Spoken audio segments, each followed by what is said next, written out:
North Carolina Congressman Patrick McHenry. Pat, thanks for coming on. I appreciate it very much. There's a lot of issues here, and I know there are things you want to say and don't want to say, but I just want to ask you, one of the things bothering me throughout is that the San Francisco Fed, Mary Daly is the president, did not undertake their supervisory role. It's not a regulatory problem. It was a supervisory problem. They didn't. The examiners didn't pick up what was going on with the long duration risk and the mismatch of assets and liabilities that, frankly, a whole lot of people knew for a year. And I got to figure out how the heck is that possible, and how do you get to, do you call her before your committee? What happens here? Well, I think that's an operable question. Was it a supervisory problem? Was it a mismanagement problem? I mean, there are some evident things at this period of time, but we've got to get to the bottom of that.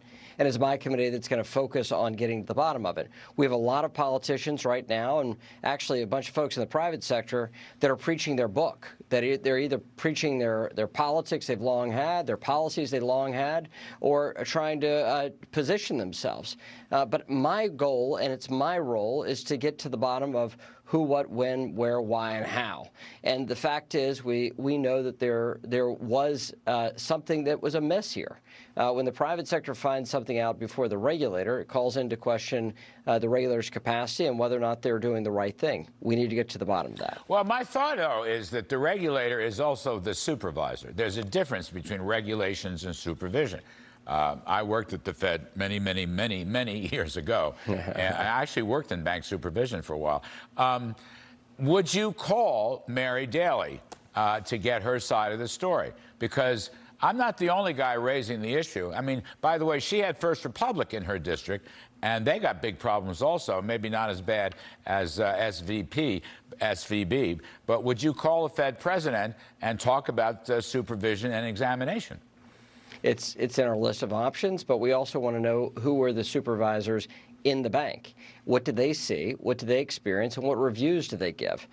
So we need to get those documents first, and we're going to call the appropriate witnesses at the appropriate time. So this is, in my view, really important that we, instead of do the typical Washington thing, that thing is determine the outcome. We actually want to find out what happened and why, and then fix the problem. What we've seen over the last generation here in Washington is a layering of new regulations without figuring out what the heck happened. We need to get to the bottom of actually the finite causes of this and any kind of changes we need to make in terms of regulation or law to make sure this doesn't happen again. What's your thinking? What's your thinking about the FDIC guaranteeing uninsured deposits? Well, in this circumstance, we just got the report today from the Treasury Secretary under operation of law. They have to inform us and describe why they use the systemic risk exception. I think the bold move this weekend was about restoring confidence to our banking system. I think that was appropriate and right. Now, why did we get there, and what are the decisions made over the weekend? We need to get to the bottom of that. Did they have a ready and willing bidder who could have made this week a little less complicated? We don't know the details of that to the full extent that we need to determine whether or not they did the right thing there.